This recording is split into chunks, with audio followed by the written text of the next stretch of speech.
안녕하세요. 오늘도 사연 살롱을 찾아주셔서 감사합니다. 저는 정말 기막힌 시집살이를 겪은 사람이에요. 요즘 결혼하는 젊은 세댁들은 오히려 시어머니가 며느리 눈치를 본다면서요. 저도 엄청 옛날에 결혼한 편은 아닌데 저희 시댁은 정말 유난히도 저를 못살게 굴었어요. 몸도 마음도 모두 망가져버린 시집살이를 하다 보니 제 이야기를 어디다 풀 곳도 없어서 얼마나 답답했는지 모릅니다. 제가 답답했던 속을 이렇게 풀어낼 수 있는 곳이 생겨서 얼마나 다행인지 몰라요. 저희 시댁은 집안 자체는 으리으리했어요. 남편은 4대 독자였는데 할아버지 때부터 의사였던 전형적인 엘리트 집안이었습니다. 시아버지는 개원한 지 20년 된 병원의 병원장이셨어요. 그 병원에서 남편은 의사로 일했고 저는 간호사로 일을 했었죠. 사실 제가 간호사였을 때는 남편과 결혼하게 되리라고는 상상도 하지 못했었어요. 병원장 아들이라는 타이틀을 처음부터 달고 있었던 남편은 간호사나 다른 동료 의사들 사이에서도 다가가기 어려운 존재였거든요. 그런 남편과 여러 번 마주쳐도 저는 저와는 다른 세상 사람이라고 생각해서 이성으로서는 조금도 생각이 없었는데요.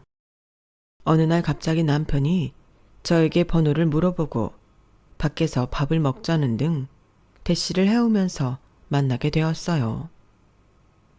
원래 제가 봤던 남편은 말도 없고 남한테 관심도 없어 보이는 사람 같았는데 밖에서 만나보니 말투는 무뚝뚝하지만 생각보다 세심하게 잘 챙겨주는 다정한 면이 있는 사람이더군요. 대시는 남편이 먼저 했지만 사귀면서 제가 더 남편에게 빠진 것 같아요. 저희는 1년간의 연애 끝에 결혼을 하게 되었는데 그때부터 제 인생이 너무나 어려워지기 시작했죠. 처음 인사를 드리러 갔을 때부터 시부모님이 저를 마음에 안 들어 하신다는 걸 한 번에 알 수 있었어요. 시아버지는 절 쳐다도 보지 않으셨고 시어머니는 대놓고 저에게 이렇게 말씀하셨거든요. 뭐 얼굴이라도 엄청 판반해서 꽃인 줄 알았는데 그래 그냥 간호사라고? 질문도 아니고 그냥 혼잣말이셨죠. 그래도 그때는 바짝 긴장한 상태였기에 시어머니의 그 애매한 말투에 열심히 대답해드렸던 것 같아요. 네, 땡땡 간호대 나왔고요. 아버님 병원에서 일한 지는. 네 부모님은 뭐 하시니? 아, 저희 부모님은 펜션 사업하세요. 저희 고향이 원래 강원도거든요. 동해 바로 근처라서 비수기에도 인기 많은 편이에요. 묻는 말에만 대답하거라. 밥상머리 교육을 어떻게 받았는지 아주 조잘조잘 잘도 떠드는구나. 네, 죄송합니다. 그래도 시집살이가 힘들긴 하겠구나 싶은 생각은 있었어요. 하지만 남편은 시댁에서 독립해 차로 30분 거리인 곳에 살고 있었고 또 결혼 후에는 시댁으로 들어가지 않고 저희만 따로 살기로 했기 때문에 만날 일이 자주 있지는 않을 거라 생각했죠.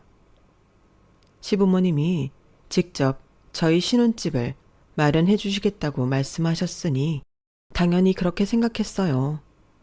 따로 살게 되면 많아야 2, 3주에 한 번씩 시댁에 가게 될 테니 그 정도는 괜찮거니 싶었어요. 하지만 그건 저의 엄청난 착각이었죠. 결혼식을 3달 앞둔 시기에 저희의 신혼집은 정해지게 되었고 신혼집의 위치를 알게 된 저는 눈앞이 캄캄해지는 듯한 절망감에 빠지게 되었습니다. 시부모님이 마련해 주신다던 신혼집은 시댁 바로 아래층 집이었어요. 고급 아파트에 평수도 잘 나온 곳이라 금액대는 어마어마했지만 그럼에도 저는 하나도 반갑지가 않았습니다. 거리가 가까운 만큼 시부모님을 만나는 횟수가 엄청나게 늘어날 게 뻔했으니까요. 그리고 예상했던 대로 제 시집살이는 정말이지 가혹했어요. 시아버지는 집안일에 크게 관심이 없고 무뚝뚝하고 가부장적인 분이셨는데요. 그래서인지 집안 분위기는 항상 엄숙하고 딱딱했어요.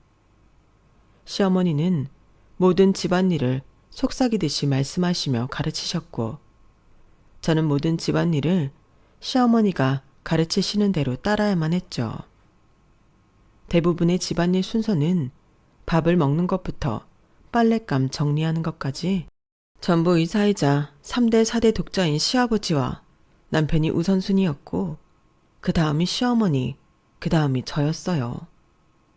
아무리 피곤해도 남편이 먼저 씻고 나와야만 제가 씻을 수 있었고, 저희 신혼집을 제 집처럼 드나드시는 시어머니는 항상 눈에 불을 켜고 저희 부부 씻는 순서까지 감시하셨답니다.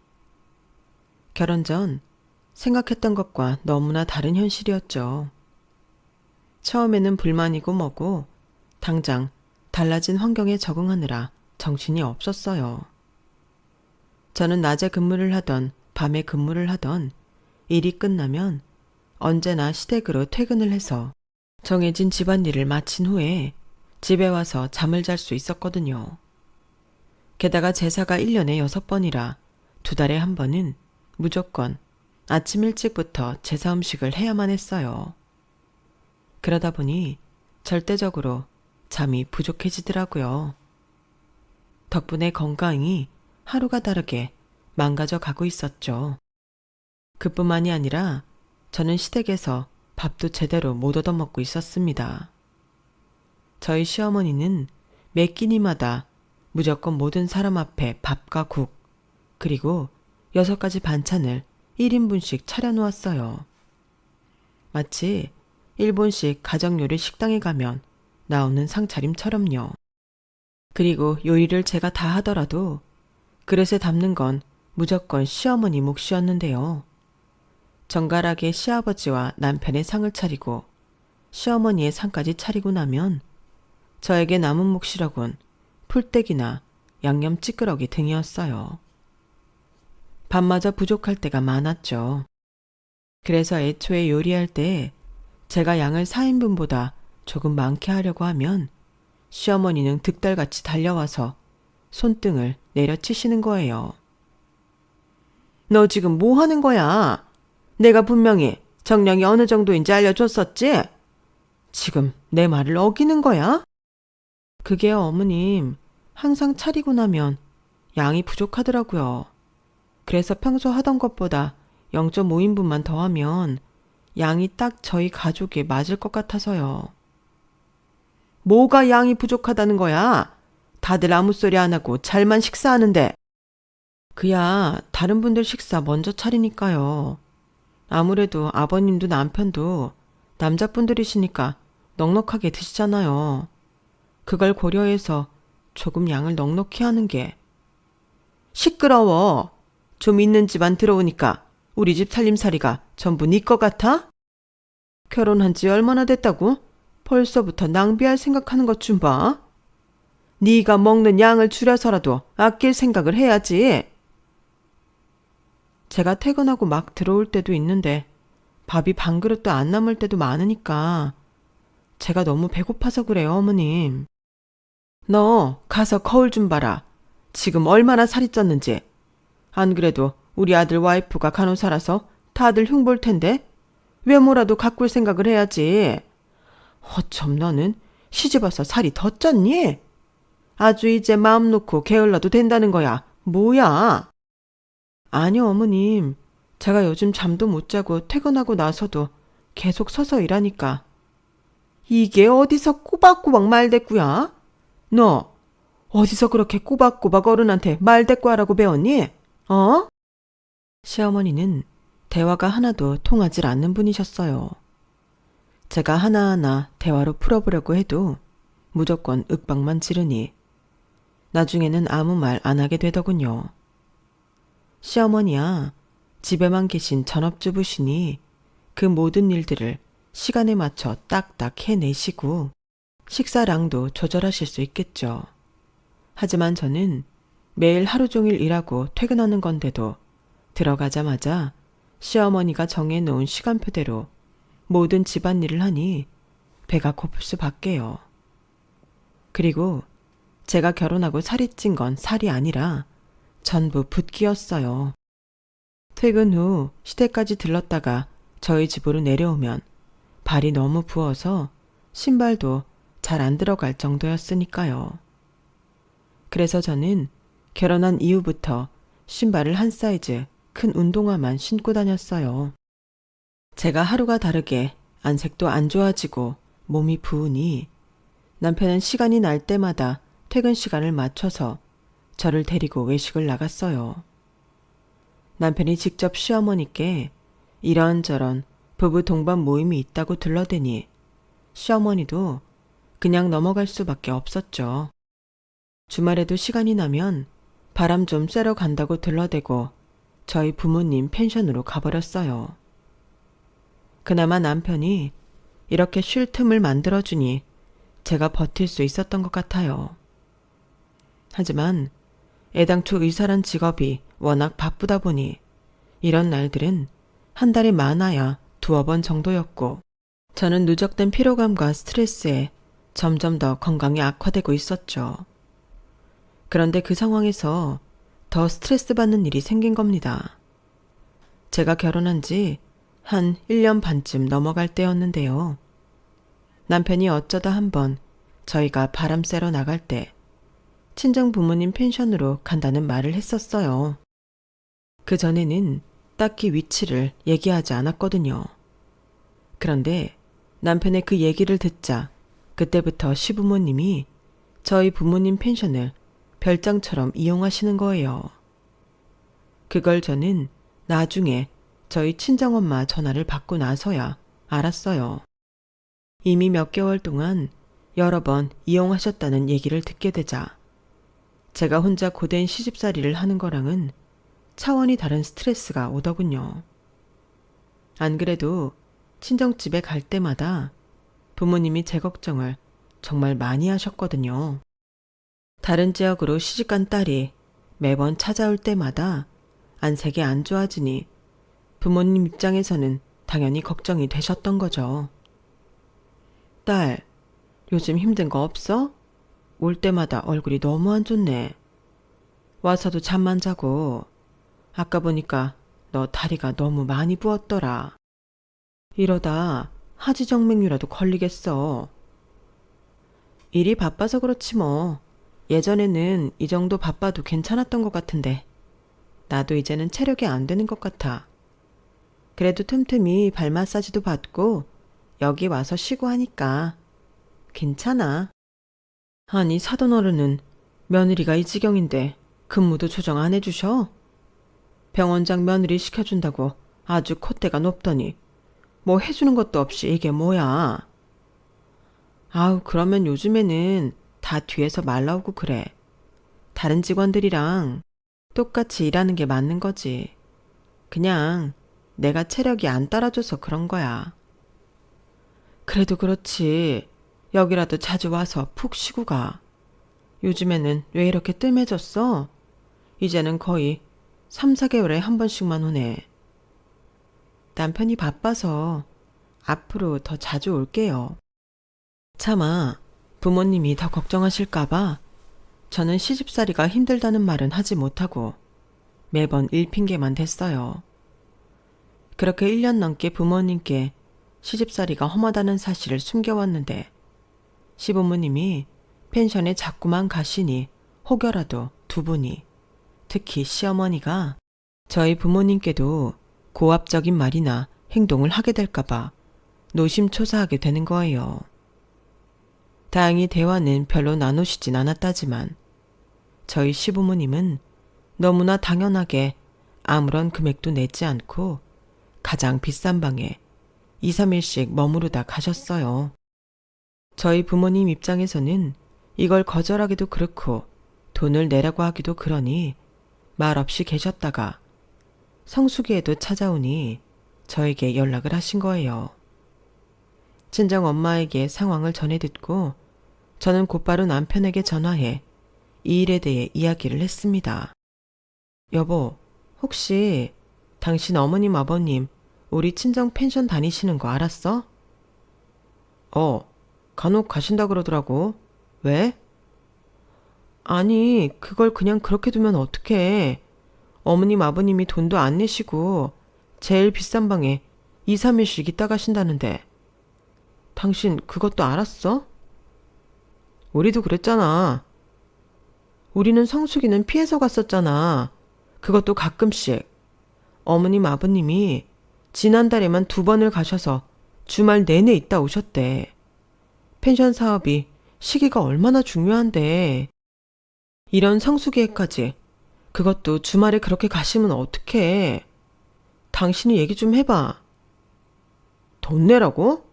참나. 우리 부모님이 뭐 한 달 내내 계신 것도 아닌데 그걸 그렇게 야박하게 굴어. 야박하다니. 그럼 그게 하루에 얼마짜리인 줄 알아? 특히 요즘 같은 시기에는 1박에 40만 원씩 한다고. 우리 부모님 펜션이 무슨 어머님 아버님 별장이야? 거긴 엄연한 사업장이야. 무슨 말을 그런 식으로 해? 당신도 참 바라는 거 많다. 신혼집 이사도 가야 하고 부모님 펜션 이용할 때마다 돈도 내야 하고. 당신 그렇게 안 받는데 경제관념이 좀 이상한 것 같아. 왜 전부 당신 좋을 대로만 맞추려고 하는 거야? 뭐? 남의 사업장 마음대로 이용하는 거랑 우리 이사 계획을 왜 엮어? 그리고 이사 가자는 말은 당신도 동의했던 거였잖아. 원래는 1년 후에 간다는 걸 지금 2년이 다 되도록 못 가는 것도 꾹 참고 있는 건데. 돈은 거의 내 돈 들어가는 건데 당신이 참고 말고 할 게 대체 뭐가 있다는 거야? 진짜 이해할 수가 없다. 어쨌든 전부 당신 뜻에 맞춰주고 있잖아. 그럼 된 거 아니야? 지금 어머님이 나한테 시키는 집안일들을 보고도 그런 소리가 나와? 뭘 참냐니? 그걸 정말 몰라서 묻는 거야? 엄마가 당신 가르쳐주는 거잖아. 우리 엄마가 다른 건 몰라도 살림 하나는 정말 잘한다고. 평생 그러고 살라는 것도 아니고 돈 모이면 이사 가겠다는데 그거 잠깐을 못 참아? 이래서 여자들도 군대를 다녀와야 한다니까. 나 지금 진료 들어가야 돼. 끊어. 기가 막히더군요. 제가 못할 소리를 한 것도 아니고 그렇다고 시집살이를 못 견디고 있는 것도 아닌데 왜 저런 소리를 들어야 하는지 이해가 안 갔어요. 서러워서 눈물이 다 났죠. 그래도 남편이 시부모님께 말을 했는지 그 뒤로 시부모님이 더 이상 저희 펜션을 이용하진 않으셨어요. 어떻게 말씀을 드렸는지 모르겠습니다. 하지만 전보다 더 시어머니의 구박이 심해졌고 남편과의 사이는 묘하게 멀어지더군요. 남편과 둘만 있을 때면 틈틈이 얘기하던 이사 계획도 더 이상 하지 않았어요. 제 결혼 생활은 점점 더 견디기 어려워졌죠. 시간은 흘러 저희 부부는 어느덧 결혼 4년 차가 되었어요. 저희는 여전히 시부모님 아래층 신혼집에 살았고 아이는 없었답니다. 시부모님의 압박이 계속 심해졌죠. 대체 왜 애를 가지지 않느냐는 거였어요. 저는 어이가 없었습니다. 결혼하고 나서 붓기로만 12kg가 쪘고 4년 동안 스트레스며 수면 부족을 달고 살았는데 애가 들어설 리가 있나요? 심지어 저는 스트레스로 인해 생리 자체를 5개월 동안 안 하기도 했어요. 몸 상태가 이러니 시아버지는 제 근무 시간을 조정해 낮 시간만 짧게 일하도록 해주셨지만 별 도움이 되진 않았답니다. 그래봤자 퇴근 후 집안일을 하는 건 똑같았기 때문이에요. 집안일보다도 힘든 건 시어머니의 막말이었죠. 아이가 생기지 않으니 시어머니는 전보다도 더 심한 말들을 퍼부었고 시아버지와 남편도 그런 시어머니를 굳이 말리지 않았죠. 그 두 사람도 시어머니의 말에 암묵적으로 동의했기 때문일 거예요. 예, 넌 들어가기 전에 윗집 아랫집 커튼 좀 싹 걷어다 빨아라. 네, 어머님. 목소리가 그게 뭐야? 하기 싫다는 거야, 뭐야? 아니요, 어머님. 제가 아침이라 목이 잠겨서. 하여간 여자 구실도 못하는 게. 아침부터 누구 집 복 나가라고 그렇게 죽을 상을 하고 앉았어? 재수가 없으려니까 아주 목소리까지 듣기 싫게 내는구나. 아, 저 왼수 같은 것. 그때쯤 되니 저도 매일같이 쏟아지는 시어머니의 구박을 그냥 체념하고 아무 생각 없이 듣게 되었어요. 친정 부모님은 저를 볼 때마다 너무 힘들면 이혼을 하라고 하셨죠. 제가 직접적으로 결혼 생활 때문에 힘들다고 말씀드린 적은 없지만 부모님 눈에는 다 보이는 모양이었어요. 엄마 아빠 두 분이서 괜찮다고 하시니 그때쯤부터 저도 이혼을 생각하고 있었던 것 같아요. 남편과의 사이도 멀어질 대로 멀어져 남이나 다름이 없었거든요. 하지만 제 고민은 길게 가지 않았어요. 그런 고민할 새도 없이 사건이 터졌기 때문이에요.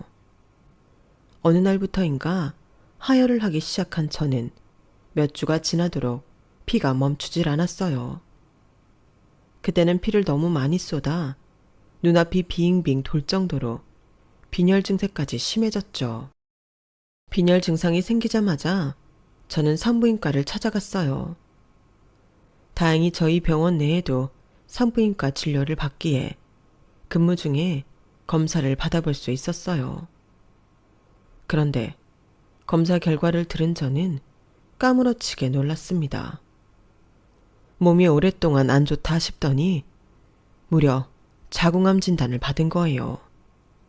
그나마 다행인 것은 아직 초기였다는 것이었죠. 암이라니. 솔직히 환자들이나 건너서 아는 지인들이 걸렸다는 얘기만 들어보았지. 저와 가까운 가족이나 친구들 사이에선 본 적도 들은 적도 없었는데 제가 덜컥 걸리고 만 것이었어요. 의사는 언제 전이가 될지 모르니 일단 빠른 시일 내에 수술을 받으라더군요. 저는 경황이 없는 채로 일단 가장 빠른 수술 날짜가 언제가 가능한지 물어봤어요. 산부인과에서는 이틀 뒤 수술이 하나 취소되어서 그날 수술을 받거나 아니면 2달 반을 기다려야 한다고 했습니다.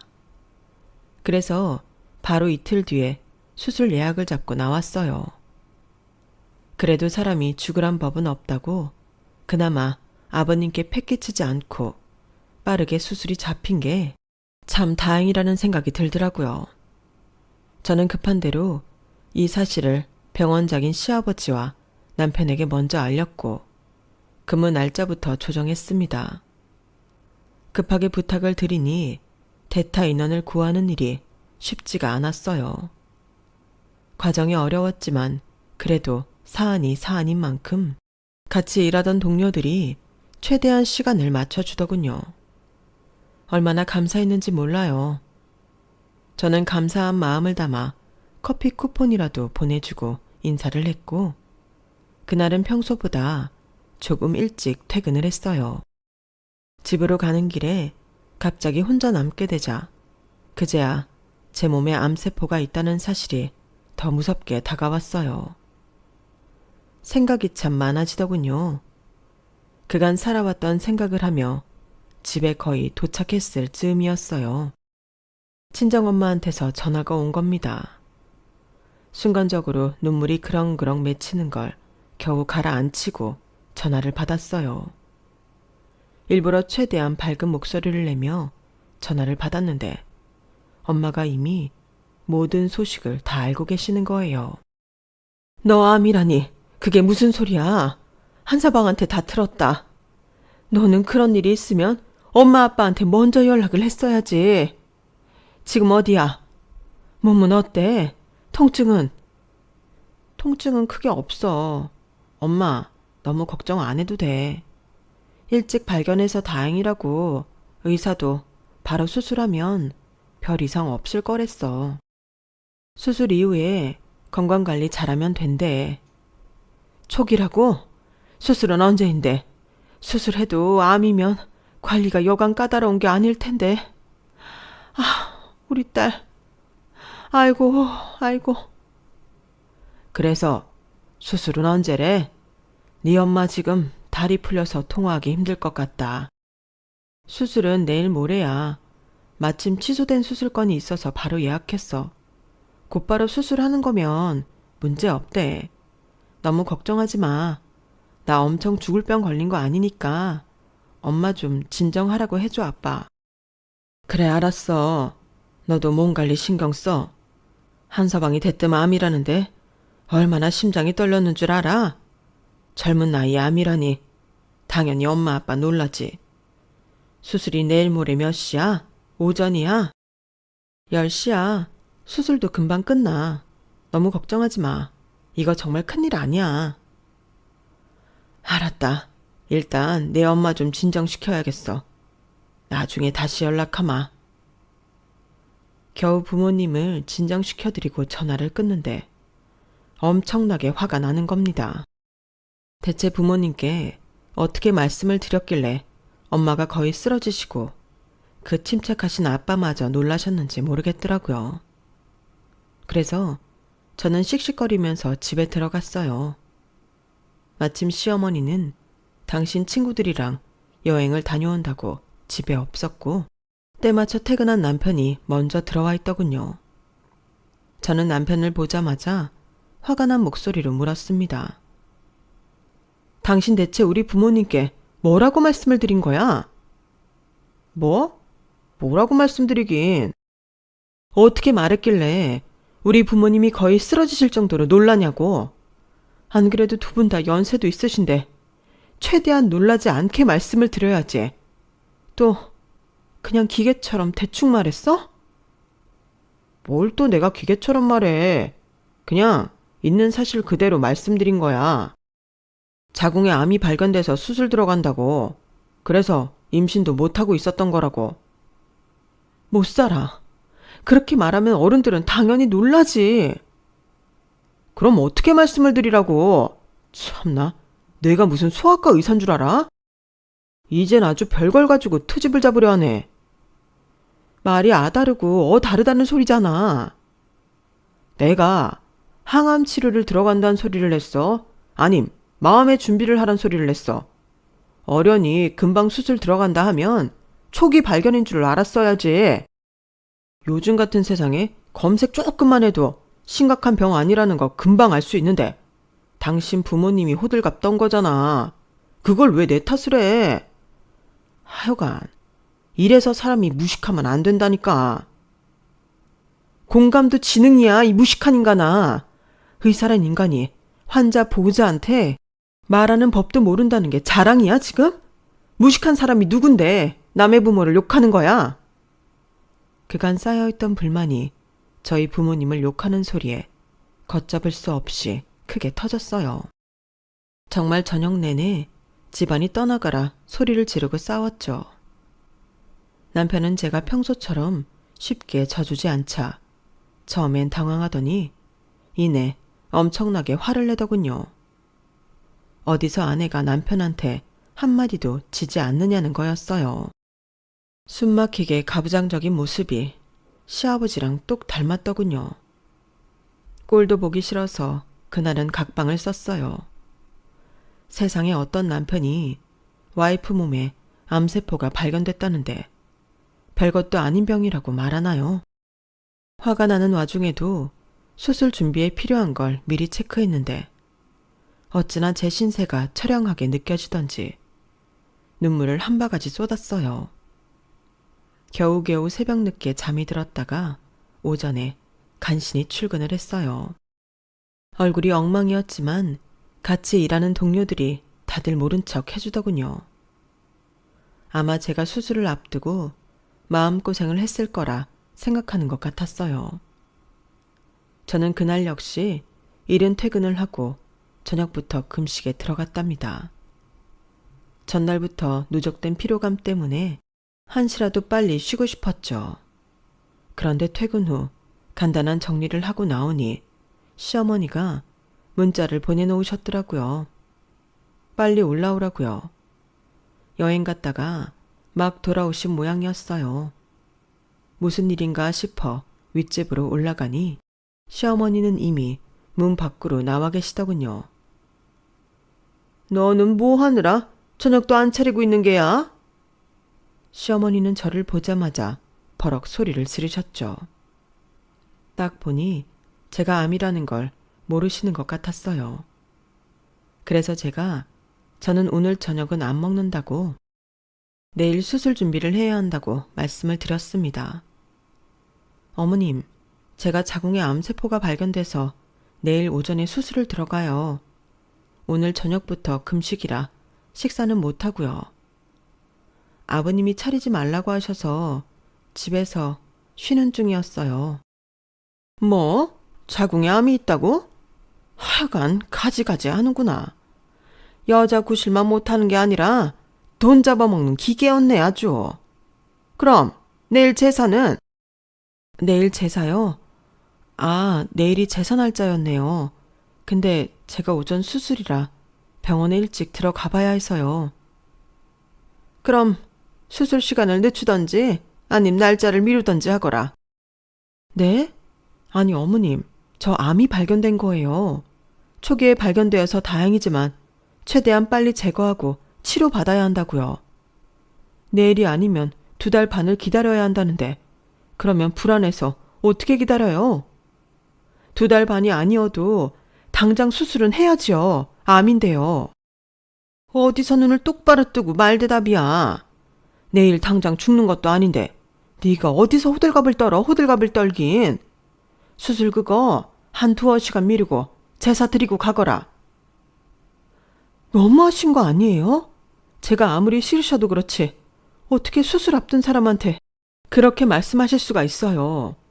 1년에 6번이나 제사를 드리면서 수술도 못 받게 하냐고요. 어디서 근본도 없는 년이 목소리를 높여. 네가 이제는 나를 아주 우습게 알아? 그전까지는 얌전하게 네네만 하다가 뭐 하는 거니? 제가 화가 나서 꼬박꼬박 할 말을 다 하니 시어머니는 아주 얼굴이 빨개질 정도로 노발대발 하셨어요. 하지만 저는 지지 않을 생각이었습니다. 정말이지 더는 참을 수가 없었어요. 제가 또 한마디 하려는데 갑자기 시어머니가 악소리를 내며 머리를 움켜 잡으시는 겁니다. 어디서 두부 한 모가 날아온 거예요. 저도 놀라 어안이 벙벙 했는데 계단 밑에서 올라온 저희 친정엄마가 시어머니를 사정없이 두들겨 패기 시작했습니다. 무슨 페트병 같은 걸로 머리며 어깨며 등이며 손 닿는 모든 곳을요. 너야말로 어디서 내 자식한테 못되게 굴어? 어디서 희한한 아이라인 문신받고 온 무당 눈깔 주제에 그 눈 깔아. 깔아. 아, 내 눈 지금 뭐 하는 거야? 당신 미쳤어? 그래, 미쳤다. 못된 것들 같으니라고. 그렇게 조상님이 좋으면 내가 아주 니네 조상님 곁으로 보내버릴라니까. 어디 한번 그 주둥아리 계속 나불거려 봐. 어? 엄마, 그만해. 엄마, 그만. 너 아주 한 번만 더 내 딸한테 까불어봐. 내가 그때는 진짜 미친년이 뭔지 보여줄 테니까. 알았어? 엄마가 겨우 진정하시자 그때까지 한 계단 밑에서 엄마를 말리지도 않고 지켜보던 아빠가 제 소매를 슬쩍 잡아당기며 아래층으로 데려가셨고 잔뜩 화가 난 엄마도 따라 내려오셨어요. 아빠는 아픈 딸 좋은 거 먹인다고 장바구니에 한가득 짐을 들고 계셨죠. 그 와중에 저는 그걸 보고 두부는 아빠가 던지셨다는 걸 알았어요. 그렇게 저희 친정 부모님과 함께 저희 집으로 들어왔는데 두 분이서 그러시더군요. 짐 싸라고요. 중요한 짐부터 최대한 많이 싸라고 하셨고 저는 부모님과 함께 짐을 한가득 빼서 아빠 차에 실었어요. 제가 금식하는 걸 모르셨던 친정 부모님은 두 분의 목 식사만 차려드렸죠. 방에 있으니 친정 부모님이 식사하던 도중에 남편이 막 퇴근하고 들어오는 소리가 들리더군요. 남편이 놀라 어쩐 일이시냐고 물어보는데 친정 부모님은 그런 남편을 투명인간 취급하고 아무 말씀도 안 하셨고요. 아, 저희 아빠가 남편에게 딱 한마디 하신 걸 들었어요. 지금 그 문고리 열면 당장에 손모가지 분질러지는 줄 알게. 아마 남편이 제 방 앞으로 왔었나 봐요. 거기까지 듣고 저는 잠이 들었고 오랜만에 좀 깊은 잠을 잘 수 있었어요. 다음 날 눈을 떠보니 제 방의 부모님이 남편 방에 이불이며 베개를 전부 가져와 주무셨더군요. 오전에는 부모님이 저를 병원으로 데려다 주셨고요. 다행히도 저는 무사히 수술을 마치고 나왔어요. 눈을 떠보니 엄마가 많이 우셨는지 눈이며 코가 다 빨개지신 걸 봤어요. 그 모습을 보니 정말 마음이 좋지 않았죠. 의사 말로는 수술 경과는 괜찮다더군요. 앞으로 건강관리에 힘쓰고 주기적으로 검진도 받으라는 말을 끝나고 저는 병원에서 나올 수 있게 되었답니다. 자리를 정리하고 병원 밖으로 나서려는데 제 앞에 누군가가 저희를 노려보고 있는 거예요. 바로 시어머니였죠. 시어머니는 저를 보더니 너 때문에 집안 꼴이 말이 아니라며 행패를 부리기 시작하더군요. 그걸 저희 아빠가 나서서 말리시고 시어머니는 악을 쓰시고 사람들은 죄다 쳐다보고 또 한 번 한바탕 일이 벌어진 거예요. 잠시 후 병원 보안요원이 뛰어와 시모를 말리자 시모는 쩌렁쩌렁한 목소리로 발악을 했죠. 이거 안 놔? 내가 여기 병원장 마누라야. 내가 내 며느리 버르장머리 좀 고쳐놓겠다는데 어딜 말려? 당장 해고당하고 싶지 않으면 내 몸에서 손 떼! 그러자 저희 아빠가 더 큰 목소리로 사람들 전부 들으라는 듯이 얘기를 했죠. 나도 여기 병원장 사돈이야. 내가 암 수술 받은 내 딸 챙기겠다는데 당신이 뭔데 말려? 여기 병원장은 지 며느리가 암에 걸렸는데도 제사상 안 차렸다고 행패를 부리는 그런 막대먹은 인간이야. 그래? 뭐라고? 뭐가 암에 걸리긴? 그 입 안 닥쳐? 시애미가 며느리 예절 교육하는 것도 잘못이라는 거야? 여기 병원장 사모 입장은 그렇다는 거지. 어디 한번 마음대로 또 짓거려 봐. 여기 병원장 사모가 이렇게 사람 목숨 귀한 줄도 모르고 병실에서 막 태어나는 며느리를 쥐잡듯이 잡아대는데 그 꼴을 가만 내버려두는 병원장이란 사람은 뭐가 다르겠냐고. 이딴 인성으로 환자 진료까지 보고 있다는 거잖아. 아니야? 지금 당신이 말하고 싶은 게 그거야. 그래서 그깟 밥상머리 좀 혼자 차리기가 싫어서 내 딸 암 수술도 2달 뒤로 미루라고 했어.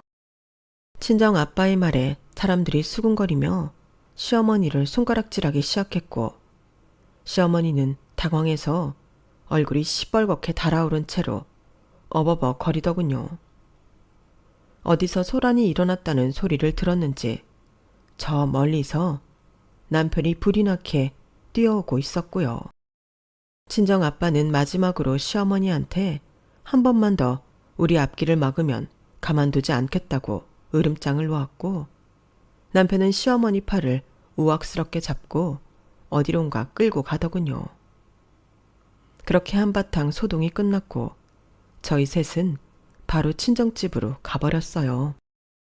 그리고 바로 다음 날부터 이혼 준비를 하기 시작했죠. 그런데 하늘이 도우신 걸까요? 그 다음 날 바로 기사가 하나 뜨더군요. 전날 저희가 벌였던 소동에 대해서요. 땡땡병원 병원장 가족의 갑질이 도가 넘는다며 시어머니랑 싸울 때 아빠가 했던 말들이 고스란히 전부 적혀 있었고 그간 그 병원 내에서 발생한 의료 사건 건수도 수도 없이 많다는 내용의 기사였죠. 병원 홈페이지 게시판은 난리가 났고 땡땡병원 관련 기사에는 기사 내용에 동조하는 수많은 댓글들이 달렸어요. 병원 내에 카더라 하는 소문이 많았던 것은 사실이었으나 사실 윗선에선 워낙 쉬쉬하는지라 그 병원 간호사였던 저도 의료사고건이 그렇게 많았는지는 몰랐어요. 그간 분노가 쌓여 있었던 건 저희 가족뿐만이 아니었더군요. 이번 일을 계기로 많은 피해자 가족들이 뭉쳤고 병원 앞에서 피켓을 들고 시위까지 할 정도로 일이 일파만파로 커지고 말았죠. 이혼 소장을 꾸려보내자 남편은 저에게 전화를 해 길길이 날뛰며 이 모든 걸 제 탓을 하는 겁니다. 당신네 가족이 무슨 짓을 했는 줄 알아? 내가 당신들 다 명예훼손으로 고소할 테니까 그렇게 알아. 대체 무슨 자신감으로 이혼 얘기를 먼저 꺼내? 기껏 데리고 사라졌더니 배은망덕하기는. 두고 봐. 내가 아주 길거리에 나 앉게 해줄 테니까. 놀고 있네. 어디 하고 싶으면 해봐. 나도 아직 다 끝난 거 아니거든. 그날 당신네 엄마가 나한테 무슨 난리를 쳤는지 우리 엄마가 다 찍어놨으니까. 어디 고소하려면 해봐. 우리도 무고죄로 맞고서 바로 때려버릴 테니까. 당신네 집 식구들이 그간 나한테 한 짓들까지 전부 보상받을 테니까 각오는 당신이나 해. 상황이 이 지경이 됐는데도 반성은커녕 도리어 제 탓만 해대는 남편의 태도에 저도 화가 머리 끝까지 나서 이판사판이 되었죠.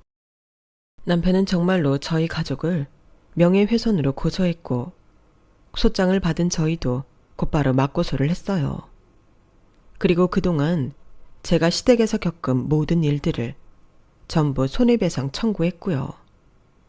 또 시부모가 마음대로 썼던 저희 부모님 펜션가까지 빠짐없이 청구했습니다.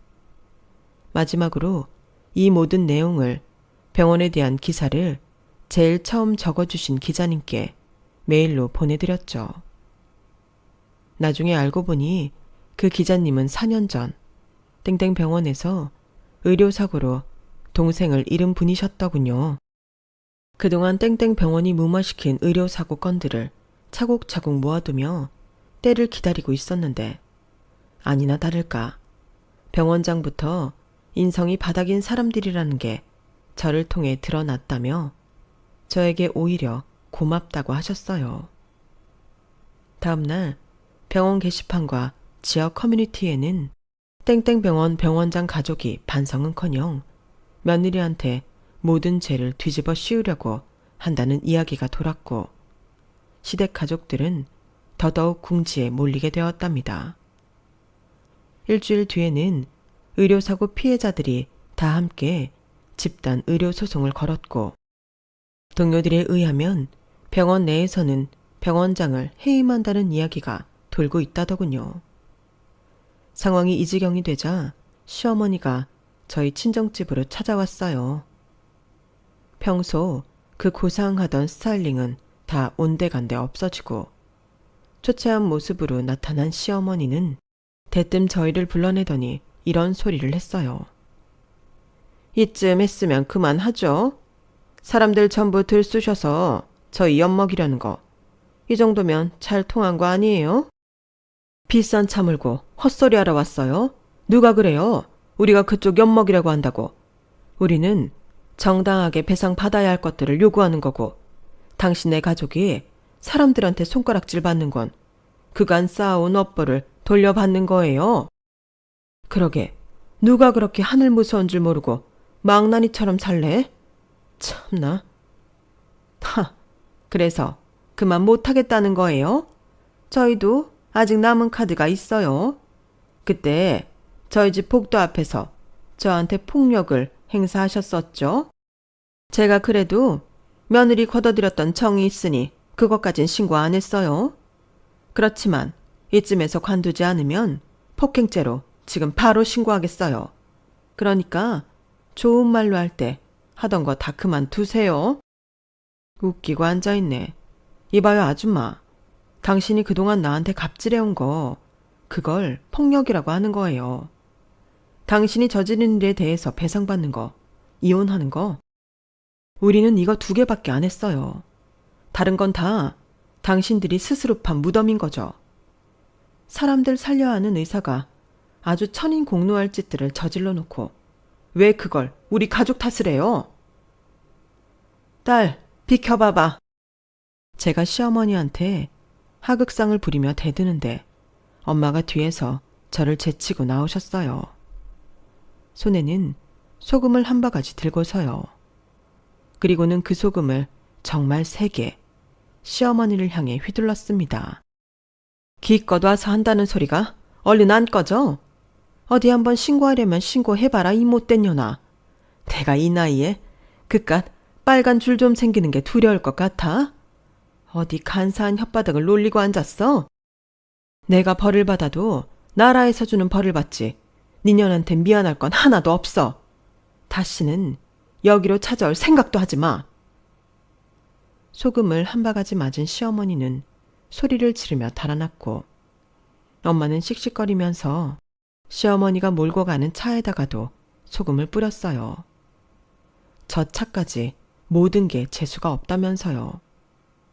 그렇게 시어머니가 돌아간 이후로 시댁 식구들한테는 다시는 연락이 오지 않았습니다. 이후 저는 이혼의 승소에 꽤 많은 위자료를 받을 수 있었어요. 명예훼손권은 쌍방 과실로 판사에 의해 거의 강압적으로 합의를 보고 끝냈고 시댁 식구들이 그간 저에게 했던 행동들이 모두 인정되어 그에 대한 손해배상까지 받아낼 수 있었죠. 의외로 시어머니는 저희 엄마를 신고하지 않았어요. 아마 시아버지가 괜히 또 인터넷에 말이 나올까봐 최대한 빠르게 사건을 정리하기 위해 막지 않았나 싶어요. 저희 입장에서는 뭐 잘된 일이죠.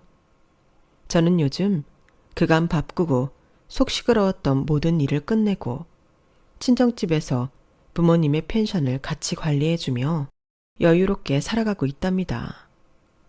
젊을 적엔 놀 것도 없고 일자리도 많지 않은 시골이 답답하다고만 생각했는데 요즘 들어서는 평온한 시골 생활의 맛에 푹 빠져 있어요. 건강관리를 위해서는 저희 친정 동네만한 곳이 없는 것 같습니다. 당분간 아마 한 5년 정도는 이렇게 건강에만 신경 쓰며 조용히 살지 않을까 싶네요. 저의 기막힌 시댁살이를 들어주신 분들께 모두 감사드립니다. 여러분들의 가족분들은 항상 건강하시기만을 바랄게요. 여러분, 사연 댓글에 응원과 현명한 조언 부탁드려요. 좋아요와 구독은 저에게 큰 힘이 됩니다. 오늘도 좋은 일 가득하세요.